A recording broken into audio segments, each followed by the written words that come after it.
Política Hoy, programa digital en donde especialistas de ciencias sociales analizan y debaten con información y rigor los temas de la coyuntura política nacional.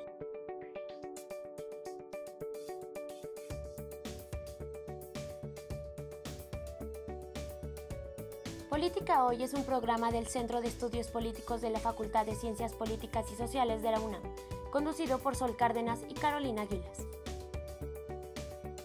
Política Hoy, es momento de debatir y analizar la política. Bienvenidas y bienvenidos a La Política Hoy, temas y problemas, programa digital de análisis político. Les saluda Sol Cárdenas. El tema del día de hoy son las candidaturas presidenciales de mujeres en México, liderazgos, programas y expectativas. El día de hoy tenemos dos invitadas de lujo. Por un lado, la doctora Carolina Gilas, me permito presentarla. Ella es profesora de tiempo completo, adscrita al Centro de Estudios Políticos, pertenece a la red de politólogas No Sin Mujeres. Además tenemos a la licenciada Marta Tagle. Ella ha sido diputada federal y senadora. Además es profesora adscrita al Centro de Estudios Políticos en Administración Pública y es una política militante feminista. Me da mucho gusto que estemos aquí el día de hoy para discutir sobre este tema. Y bueno, yo la primera pregunta que les quisiera hacer es, ¿qué opinan que tengamos dos candidatas mujeres a la presidencia de nuestro país? ¿Es un avance para el movimiento feminista? ¿Cómo lo ven ustedes? Pues yo creo que eventualmente serán dos candidatas, todavía formalmente no son candidatas, son aspirantes a la candidatura que ya han pasado por el proceso, estos que se hicieron dentro de sus respectivas coaliciones. Pero yo lo que me parece muy importante decir es que justo en este año que se está conmemorando el 70 aniversario del voto de las mujeres en México, a pesar de que hace 70 años se reconoció la posibilidad de que las mujeres se fueran votadas y votaran para cualquier cargo de elección popular, pues la verdad es que esto no había sido posible, ¿no? Y entonces lo que hay que reconocer es que por primera vez en la historia hay la posibilidad de que este derecho de las mujeres a ser electas para el cargo más importante, que es la persona titular del Ejecutivo, estamos en condiciones de lograrlo. Es decir, sí hay que reconocer como un avance en el reconocimiento de los derechos políticos electorales de las mujeres, que nos ha llevado por lo menos 70 años lograrlo, que hemos venido incrementando el número de mujeres diputadas, senadoras, regidoras, síndicas e incluso gobernadoras, pero hasta ahora estamos en la puerta de la posibilidad de efectivamente lleguen mujeres. Entonces, eso es lo primero que hay que decir, que sí es un avance, porque nos hemos tardado mucho en conseguirlo, y además, como todo derecho, pues es un derecho para todas las mujeres, y debe de efectivamente haber reglas para garantizar que cualquier mujer que tenga los requisitos constitucionales realmente pueda acceder. Esa es la parte que hay que revisar. Si efectivamente cualquier mujer estaría en condiciones de ejercer ese derecho. Totalmente, y me quedé pensando también, o sea, tenemos menos de medio siglo en que somos personas, y lo que decías, derechos políticos, creo que es un gran avance. Carolina, ¿tú qué opinas? Yo coincido que es un gran avance, creo que es algo muy simbólico, ¿no? Que además las dos son virtuales candidatas, hoy podríamos decir, de los dos grandes bloques, del bloque opositor, de la coalición oficialista, del bloque oficialista, y eso hace que cualquiera de las dos tiene grandes posibilidades reales de no solo ahora ser una candidata que participe, sino que realmente llegue al Palacio Nacional. Bueno, que Xochitl vez dijo que regresaría a una residencia a Los Pinos, ¿no? Pero me parece simbólico, es muy importante, que bueno que llega en ese aniversario, llega algo tarde, pero llega, que es finalmente lo que importa, que sean dos mujeres y que cualquiera de esas dos realmente podrá ser la futura presidenta de México. Okay, también hay que pensar que puede que llegue un tercero en la discordia y que a final de cuentas la boleta no solo va a tener a dos mujeres, sino también a un hombre, que podría ser la posible candidatura de la que tanto se ha estado hablando, de Marcelo Ebrard por MC, por el Movimiento Ciudadano. y que sí podría cambiar las cosas, las condiciones de competencia para esas dos mujeres, ¿no? Y justamente ahorita estaba analizando, y es que uno de los cuestionamientos que se nos hace mucho a las mujeres cuando llegamos al poder es que si vamos a llegar a las mujeres para defender la agenda de las mujeres o la agenda feminista. Y yo siempre me quedo pensando, digo, pues a los hombres no les exigimos cuando son diputados que tengan conciencia de clase, ¿no? Entonces, ¿ustedes qué opinan sobre esto? Y creo que va en el sentido que tú justamente acabas de plantear. Sí, no, pues como lo hemos venido diciendo, al final de cuentas, lo primero que hay que decir es que es una agenda de derechos.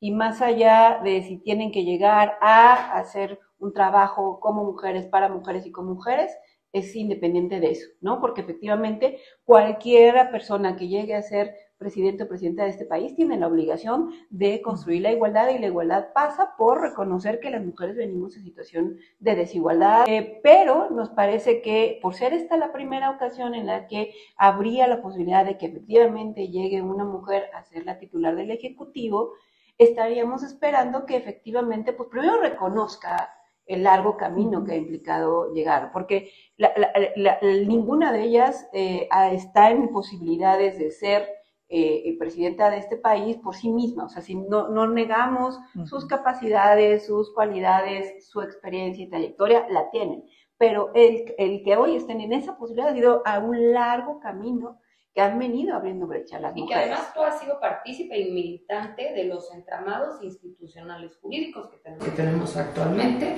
con las cuotas, con principios afirmativas, para incluso obligar a que hubiera paridad no solamente de números, sino incluso que hubiera más mujeres gobernadoras, y un montón de cosas que hemos tenido que empezar para que tengan esa posibilidad. Entonces lo primero que esperamos de esas mujeres que están por primera vez en posibilidad de llegar a ser presidentas, que reconozcan que ese camino se lo deben a muchas otras mujeres, y por lo tanto también asuman una responsabilidad de, en caso de llegar a ser presidentas de la República, comprometerse a dar el siguiente gran paso en transformación del poder, porque el feminismo ha venido luchando porque las mujeres accedan a los espacios de toma de decisiones para transformar el poder, para hacerlo más horizontal, más igualitario, más democrático, que sea menos jerárquico, menos patriarcal, como ha sido. Y entonces la primera mujer que llegue, pues sí tiene que dar un paso definitivo en ese camino, y eso implica pues tener una conciencia de género, entender lo que es un sistema patriarcal, cómo romper con ese pacto, porque las mujeres también pueden estar inscritas en un pacto patriarcal con los hombres, y por eso es que es bien importante que de entrada reconozcan que no se lo deben a los señores, se lo deben a este movimiento de mujeres, y eso implica desde ahí romper ese pacto con los señores, y a ver, no se lo deben a los que le promovieron su candidatura del frente opositor o de la alianza oficialista, sino hay todo un empuje para que ellas estén en condiciones reales. Creo que eso nos lleva a la especialidad de Carolina sobre la representación, ¿no?, descriptiva y sustantiva. Y acá te va una pregunta, Carolina. ¿A quiénes entonces tendrían que representar? Mira, no sé si cuando pensamos en el deber ser, ¿no? Y el deber ser, tendríamos que preguntarnos entonces a quiénes en general deben representar, quiénes están en funciones representativas, porque siempre pasa cuando hablamos de las mujeres, ¿no? Cuando mencionaba Marta las cuotas, las acciones afirmativas, todo lo que se ha hecho para abrir los caminos para que las mujeres no solo voten, pero también lleguen a los cargos. Y siempre en esos debates había, pero que lleguen las mejores, pero que lleguen las competentes. Entonces el tema de la competencia solo se levantaba cuando se hablaba de las mujeres en las listas. Sí, porque estos señoras quienes cuestionan. Por supuesto, todos siempre perfectamente competentes, todos del primer nivel, y por eso el país ya ha resuelto todos sus problemas tan profundos. Pero además hay estudios, Carolina, que demuestran que además las mujeres que llegan tienen mucho mayores niveles en grados académicos, currículum. Así es, nada más que no se los reconoce, ¿no? Y además, como en efecto suelen tener experiencia política más corta por justo esas razones de obstáculos, de exclusiones que hubo hacia las mujeres, se les cuestiona por ese lado.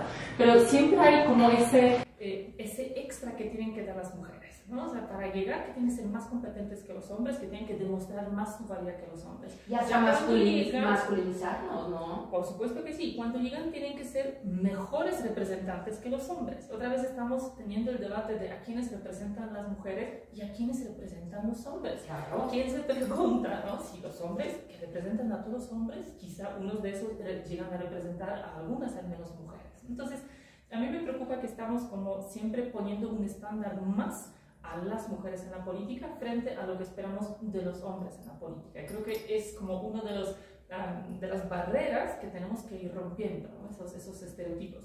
Pero también es muy cierto que las mujeres que llegan, otra vez, como no necesariamente son feministas, yo insisto, creo que eso, bueno, a mí me hubiera gustado que tuviéramos un congreso muy feminista, por supuesto que sí, yo soy feminista y es una agenda que yo espero que se materialice, pero tengo que reconocer que no todas las personas de nuestro país y no todas las mujeres de nuestro país están feministas como tú, Marta, como tú, Sol, como yo, o como muchas otras expresiones de feminismo, algunas más radicales que los nuestros, algunas quizá menos, ¿no? Que hay muchas maneras de ser feministas. Entonces, si no se le exigimos a los hombres, no tendríamos que exigir a las mujeres, ¿no? Entonces, es creo que complicado para nosotras mismas, porque claro que queremos y esperamos y buscamos esos perfiles como claramente comprometidos con la causa, pero también tenemos que reconocer que no necesariamente van a ser así, que hay mucha gente que no apoya esa agenda. Y también yo a veces me cuestiono qué tanto una candidatura a la presidencia, por ejemplo, hoy, si cualquiera de esas dos mujeres fuera realmente una feminista radical, o sea, no hubiera llegado a la candidatura y creo que no tendría grandes chances de ganar la contienda, ¿no? O sea, también ellas, las que llegan, de alguna manera están constreñidas ya no solo por su propia postura feminista o no, pero también por la postura de sus partidos y por la postura de la sociedad, porque finalmente en esa representación también tienen que tener esa conciencia de dónde están colocadas las personas. Y es todo un juego complejo, porque por un lado esperamos del Congreso, de las Cortes, que avancen las agendas de derechos más allá de las resistencias que podría haber, pero al mismo tiempo hay que reconocer que la política es lo que es y que solo se haga con los votos en la gente y que para quienes son electas, seguramente tú lo has vivido, ¿no? Y nos puedes decir muy bien cómo funciona ese proceso, pero también tienen que ser conscientes de que hay cierta gente que los vota y que esa gente espera ciertas cosas y otras quizás no. Entonces creo que no hay respuestas como muy sencillas a esa problemática. Y para terminar esa parte, yo estoy convencida que las mujeres en la política sí están cambiando la política, ¿sí? O sea, la política está empezando a ser diferente y va a ser cada vez más diferente mientras más equilibrada, más paritaria está. La pobreza de propias relaciones patriarcales en el poder, pues eso no se destruye en un chasquido, ¿no? De los dedos, y sino que son procesos que toman tiempo, procesos que creo que se están construyendo, pero todavía tomará rato para ver sus efectos. Fíjate que me quedé pensando en dos cosas y ya le quiero preguntar a Marta una cosa específica, pero antes quiero hacer un comentario. Me quedé pensando esto también que estás hablando de la propia dinámica de cómo evolucionaron los partidos políticos y el sistema de partidos, en el sentido que los partidos políticos se convirtieron ya no en un tema de formación política, ya no hay claridad muchas veces ideológica en cuáles son las posturas que se toman, digamos que se van centralizando porque su objetivo es ganar votos.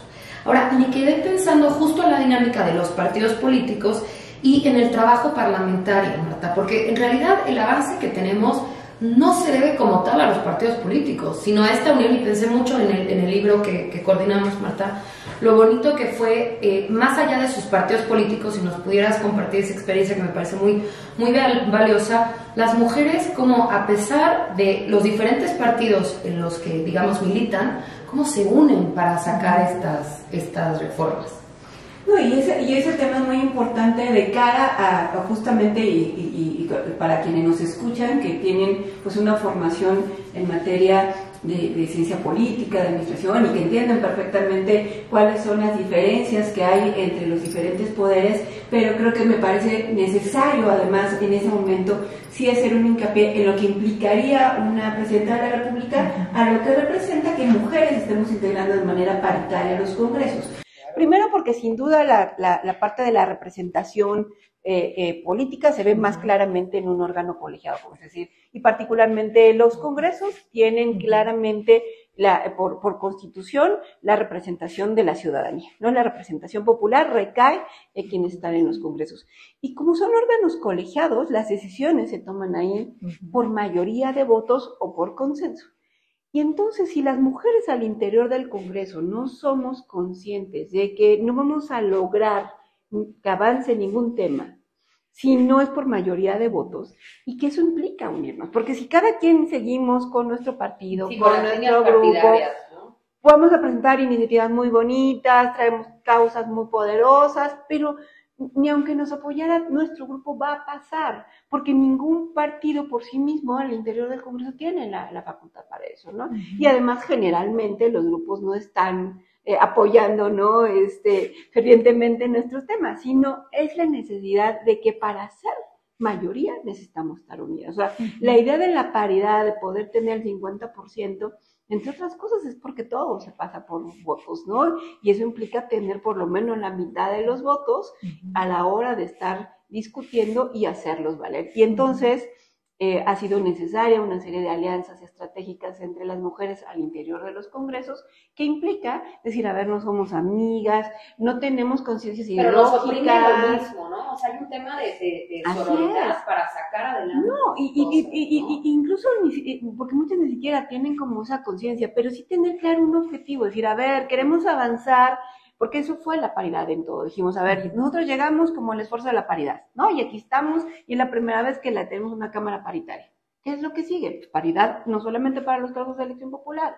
Entonces, vayamos, ese es nuestro objetivo. Teníamos muchas diferencias, somos de diferentes partidos, ideologías, en el gobierno, no gobierno, obviamente tenemos diferencias, pero sí tenemos el objetivo de hacer avanzar la agenda de los derechos políticos y entonces unámonos en ese objetivo, sin tener que ser amigas, ¿no? Y es una alianza estratégica para lograr un avance concreto. Y así en diferentes temas que requieren diferentes alianzas, pero con la claridad de que nos necesitamos unidos para hacer avanzar una agenda por la igualdad de género, y aunque no todas tengan esta conciencia de género, esta sororidad, las que sí la tengamos, seamos como la cabeza de lanza de este tipo de temas, organicemos, hagamos estrategia y seamos las que logremos mover a las demás en ese sentido.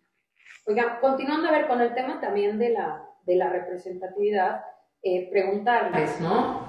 ¿Cuáles fueron los métodos utilizados por los partidos, ¿no? Fueron procedimientos democráticos y ¿sabes qué? Sobre todo el tema que hay, que se está argumentando que la doctora Claudia Sheinbaum fue impuesta por el presidente de la República. ¿Qué decimos frente a eso? Porque también es como un arma de doble filo, ¿no? O sea, por un lado es otra vez decirnos a las mujeres que no tenemos las capacidades para llegar por nuestros medios, pero también hay realidades que sí están ocurriendo. Entonces, ¿ustedes qué opinan sobre eso?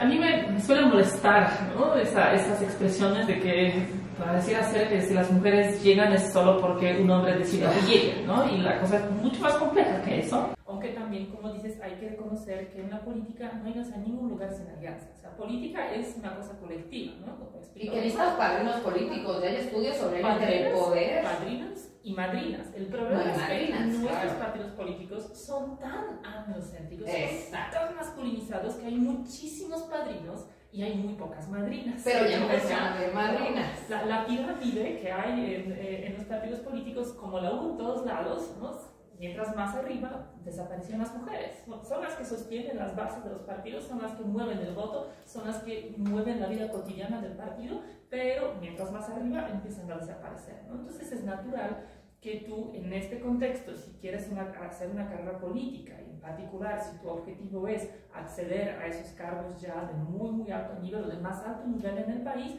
pues tienes que hacer alianzas. Los hombres también hacen esas alianzas. Claro. No hay ni un hombre de los que están hoy que no ha sido o que no ha estado acompañado en esa trayectoria por una o varias personas que normalmente, porque la política solía ser cosa de hombres, ¿no? Pues eran hombres. Entonces, como, ¿de dónde quieren que esto cambie de un día para mañana, ¿no? que cuando cuestionaban que en las dos como fotos, en los dos eventos donde se les ya reconoce la virtual candidatura a Claudia Sheinbaum, a Xochitl Gálvez, alrededor puros hombres. Bueno, en los dos lados, en las dos coaliciones, quienes encabezan los partidos políticos son los hombres. O sea, ¿de dónde va a salir ahí una mujer si todo eso es masculizado? Entonces tenemos que pensar qué hacemos con los partidos. Exacto, de institucionalización al interior de los partidos muchas veces se deben a liderazgos hombres y promueven al liderazgo masculino. Entonces ahí tenemos que mirar para desgenerizar a los partidos, para que dejen de ser clubes de Toby y que se vuelvan esos institutos más representativos, más incluyentes, donde pues, más mujeres tendrán mayores oportunidades de participar, porque ninguno cumple con la paridad en todo, ¿no? La paridad en todo también aplica a los partidos políticos, pero los partidos políticos pues como que se les olvida, ¿no? Que son las autoridades electorales que les recuerdan todo el tiempo, ¿no? Entonces tenemos esa problemática. Y en cuanto a lo democrático de los procesos de selección, pues, es otra vez una cuestión compleja, porque en principio los procesos de selección de candidaturas deben ser democráticos por principio constitucional, por las normas legales. Pero técnicamente esos procesos no han sido procesos de selección de candidaturas, sino de selección de coordinaciones de la defensa o de la defensiva y la ofensiva, pongámoslo, ¿no? Así. Entonces, no necesariamente tenían que cumplir con todos los requisitos que establece la ley, y pues a mí me parece cuestionable que tanto las encuestas realmente son una gran expresión democrática, porque todo depende de qué preguntas, cómo preguntas y a quiénes las preguntas. Y lo que sí sabemos es que la muestra no fue representativa, ¿no? O sea, la muestra sí fue hecha para promover a una candidatura frente a los otros candidatos que había.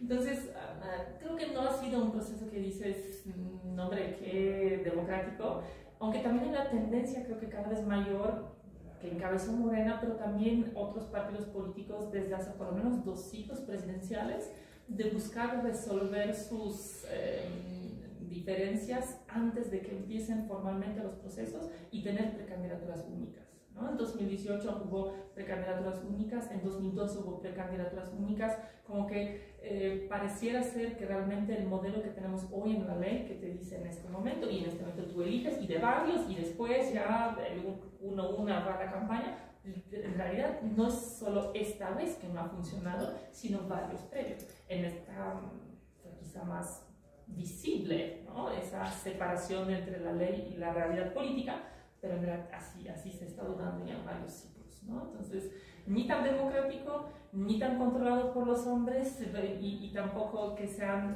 solamente pues, las caras que ponen los señores para los cargos. O sea, no funciona así. Para llegar a esos niveles de la política, las mujeres de verdad tuvieron que haber mostrado, estemos o no de acuerdo con sus posiciones ideológicas, que eso es otro cantar, ¿no? Y con sus proyectos o sus propuestas, pero sí han tenido que demostrar pues, su valía, ¿no? O sea, ninguna de las dos llegó ayer a la política. Las dos tienen... Sí, no fue una casualidad, no fue porque las dos tienen bonito, carreras tanto fuera de la política como dentro de la política que han sido muy respetadas, ¿no? Entonces, dejemos de quitarle siempre el mérito a las mujeres, ¿no? Marta. No, pues yo creo que, o sea, hablando con mucho más práctico de lo que toca ver y vivir, el poder lo siguen teniendo los hombres. O sea, el poder de decidir lo siguen teniendo los hombres, porque pues hay que ver quiénes presiden los partidos, y por los partidos pasan todas las decisiones, quién preside la Cámara, quién preside la Jucopo, o sea, ellos son los que siguen teniendo el poder, y los hombres de la política no piensan en aspectos democráticos, no, ellos actúan en función de la rentabilidad política, qué es lo que les garantiza. Y en el caso del presidente de la República, pues que es el líder de su movimiento, pues lo que estaba buscando es continuidad, ¿no? Y por eso buscó, seleccionó, identificó justamente a quién le puede garantizar continuidad por el trabajo que ha hecho, por la cercanía, por todo esto que significa Claudia, ¿no? Y en el caso de la oposición, pues no tenían tan vista a Xochitl, pero esta manera de repente de irrumpir y de verse tan activa en redes, bueno, pues la única que nos genera condiciones de competitividad es ella.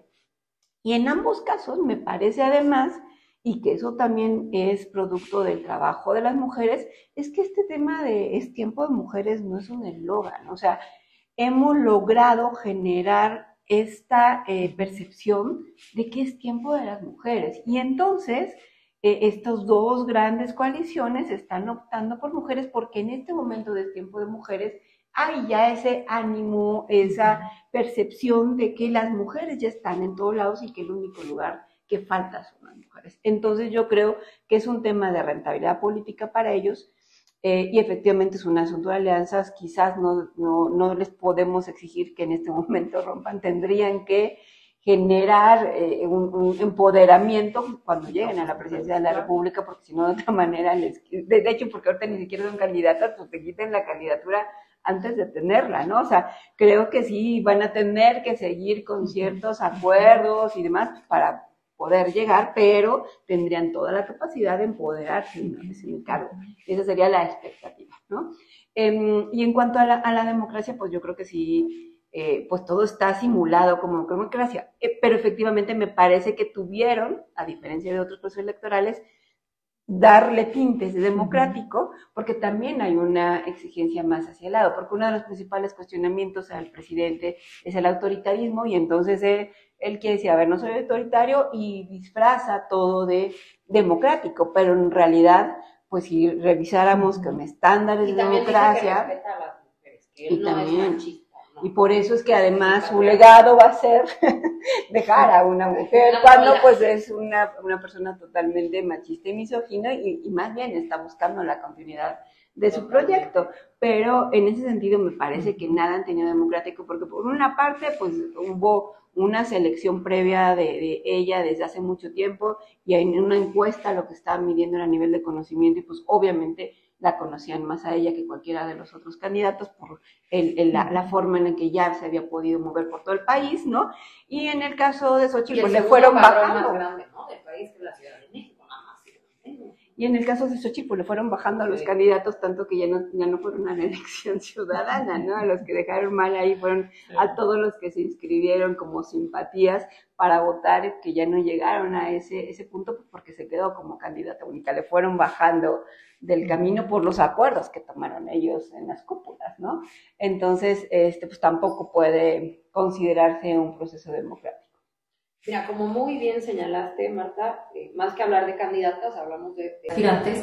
Sé que todavía no está como el registro frente al INE y los programas ya listos de gobierno con esa claridad, pero más o menos ustedes, de lo que han visto, leído, ¿cómo las ubican? O sea, ¿representan opciones ideológicas distintas? ¿Se nota agendas distintas en ciertos temas? Salud, educación, empleo, seguridad pública, vivienda. O sea, en general, ¿notan que vendrá una propuesta política realmente distinta entre ellas? Yo creo que sí, en ciertos aspectos al menos, ¿no? O sea, creo que en las cuestiones que quizá más nos interesan como a las feministas, no, sí, pero en algunos otros sí.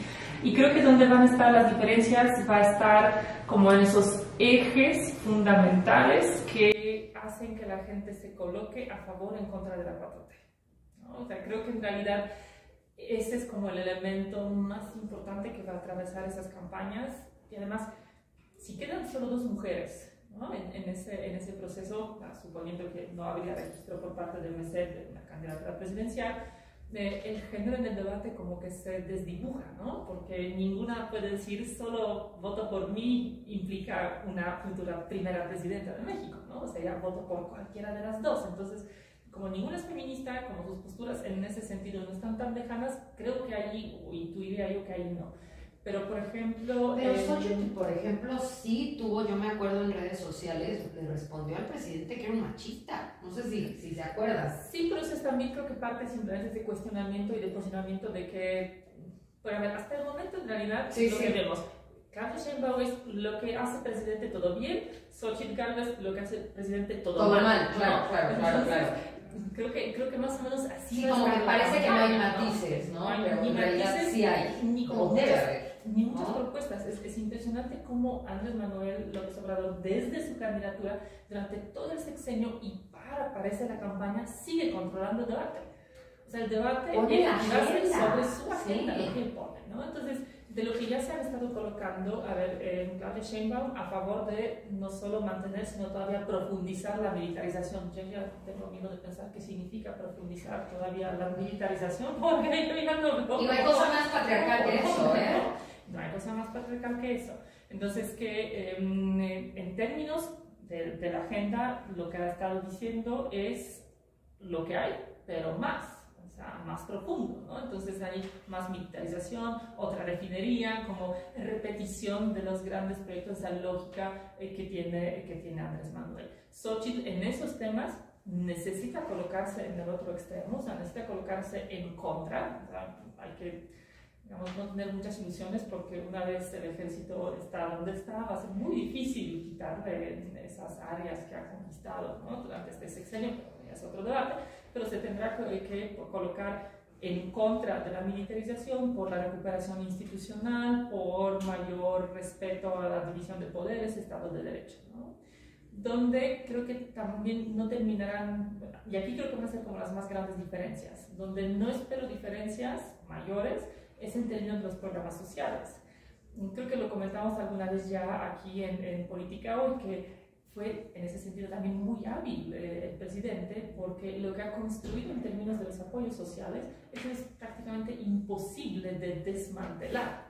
O sea, cualquiera que diga que lo quiere desmantelar, o sea, ya olvídese de que gana algo en este país. Y bueno, mientras las condiciones económicas más o menos permitan, esto no solo se va a ampliar, sino, bueno, se va a mantener, sino quizás se amplíe, que es lo que ya ha dicho Xochitl, que con esos programas ella no se metería, solo los fortalecería, los ampliaría y pues, los mejoraría, ¿no? O sea, pensando que tengan quizá un impacto como a mediano o largo plazo. Entonces, creo que las diferencias van a ser como en esas agendas.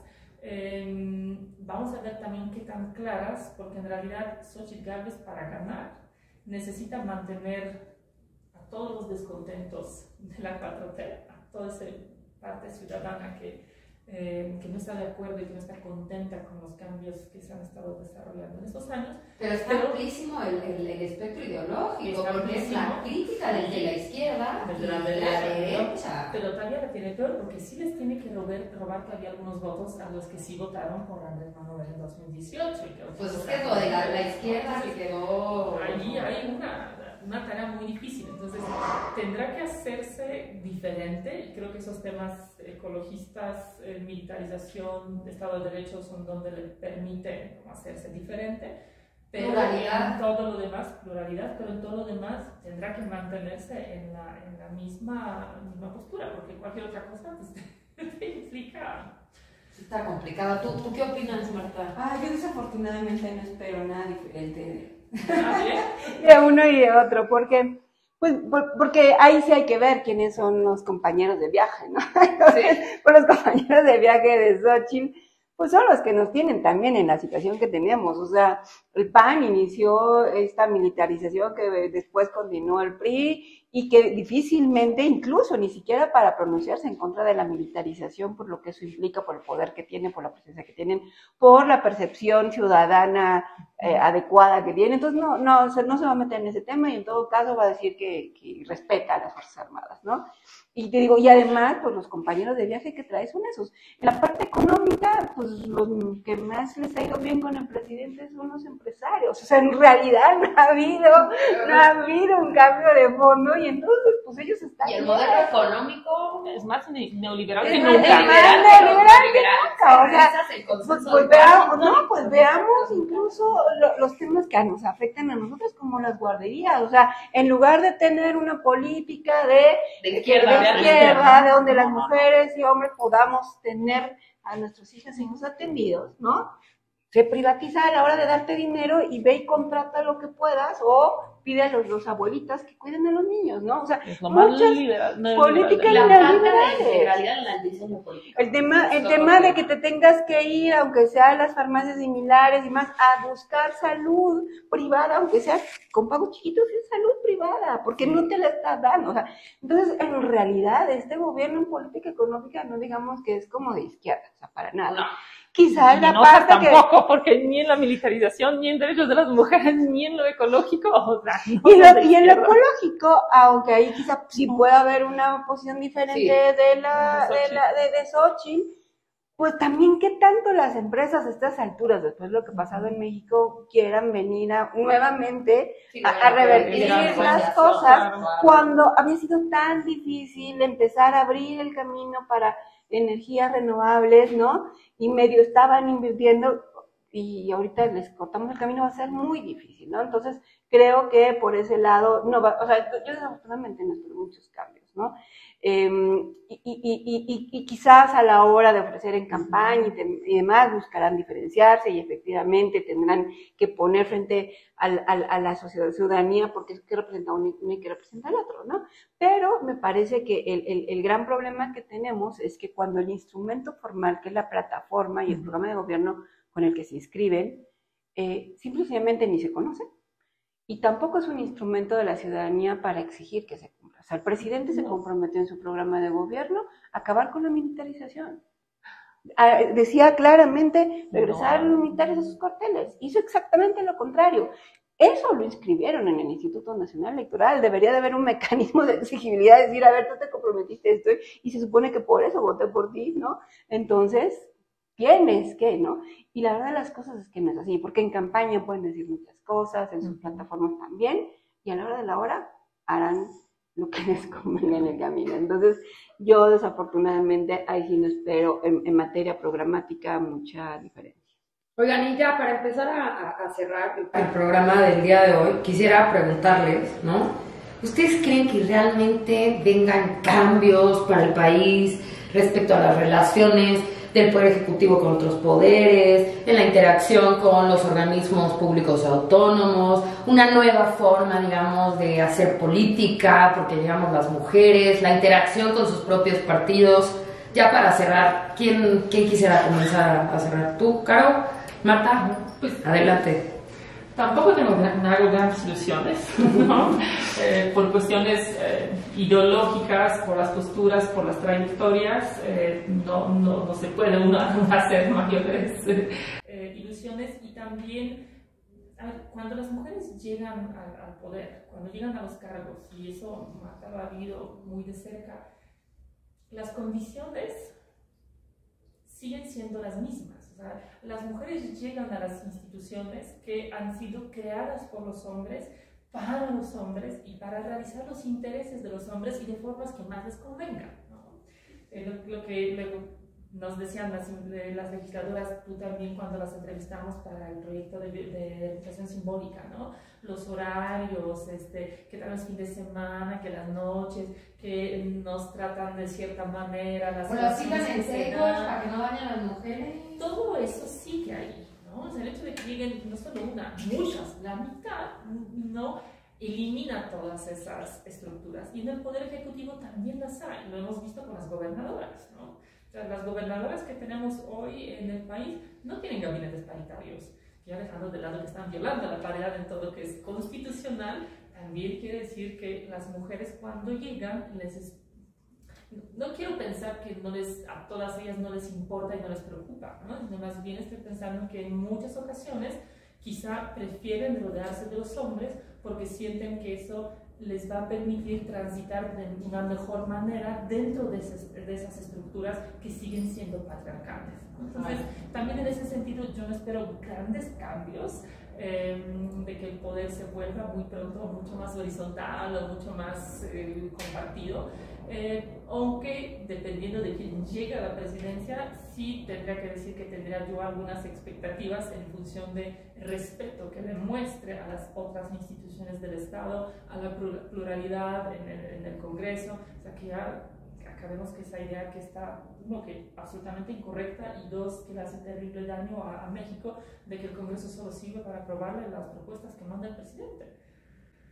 O sea, y que puede haber democracia sin pluralidad, o sea, y sin negociación, sin diálogo. No han sido como grandes controladores del Poder Ejecutivo, pero pues ni intenta, ¿no? Eso ya tiraron la toalla hace tiempo. O sea, tenemos que como revertir, ojalá se pueda, esos procesos, recuperar cierta normalidad institucional. O sea, no es posible que el Ejecutivo esté atacando de manera descarada todas las mañanas a otras instituciones del Estado solo porque no hacen lo que él quiere. O sea, eso no tiene nada que ver con la democracia. Esas otras instituciones no están ahí para darle gusto. No. Al contrario, están ahí para equilibrar, para decirle, espérate, esto no, o así no se puede, o aquello no se puede, ¿no?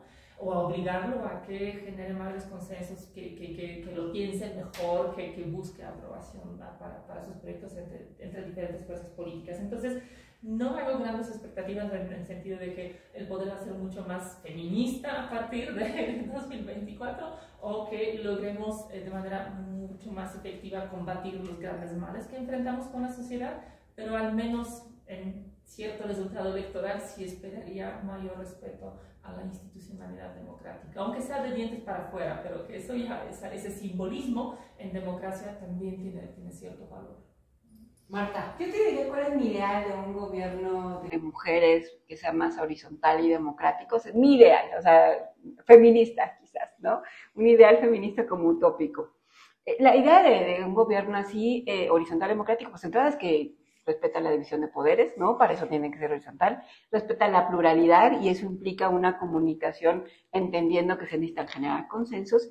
Y no solamente la pluralidad política, que creo que el gran problema que tenemos ahorita es la polarización. O sea, sí, una persona que está consciente que llega ahí, ya cuando llega ahí, es gobernar para todas las personas. O sea, no para los que están conmigo y a todos los demás están contra mí, ¿no? Y creo que ese es un gran tema que hoy en día, ¿no? La polarización que tenemos. Y si me permites decir una cosa rapidísimo, Marta, yo les juro, no me entra en la cabeza ¿en qué momento las feministas nos volvemos conservadoras?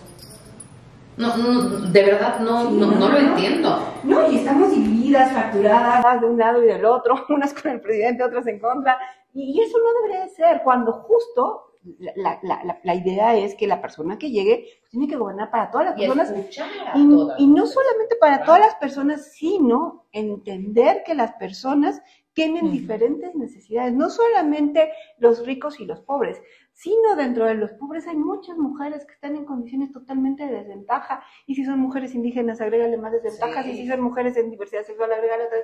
Tienen un montón de desventajas, todas estas interseccionalidades, y que eso hace más complejo el asunto, pero para ellos estás gobernando. Y entonces necesitaríamos además que justamente llegues mínimo con una conciencia de género que implica entender que por tu condición de género llegas al poder con condiciones totalmente diferentes y que eso te implique llevar a cambios que parecen pequeñitos, pero que pasan hasta por eso, por cambiar los horarios en los que tiene el Ejecutivo, o sea, ordenar ese tipo de cosas, las formas en las que lo haces, en darte cuenta que si yo para poder estar en un cargo público y tengo personas a mi cuidado, debe de haber espacios de cuidado, o sea, lo ideal sería que la persona que llegue a la presidencia sí se haga cargo de que hace falta quien se haga cargo ahora sí de los cuidados, porque no está sucediendo, ¿no? Eso sería lo mínimo que esperaríamos. Es un ideal, no sé si suceda con alguna de las que está. Pero la imaginación es necesaria para el ejercicio del poder y de la política. Pues qué gusto que estuvieran aquí el día de hoy. Muchísimas gracias por acompañarnos. Agradecemos al público que nos está escuchando. Este fue el programa La Política Hoy, Temas y Problemas, nuestro programa digital de análisis político del Centro de Estudios Políticos. Les saluda y se despide Sol Cárdenas. Buenas tardes.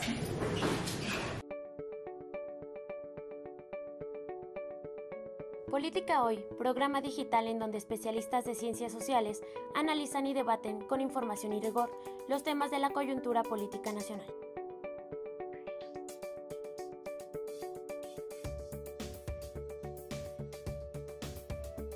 Política Hoy es un programa del Centro de Estudios Políticos de la Facultad de Ciencias Políticas y Sociales de la UNAM.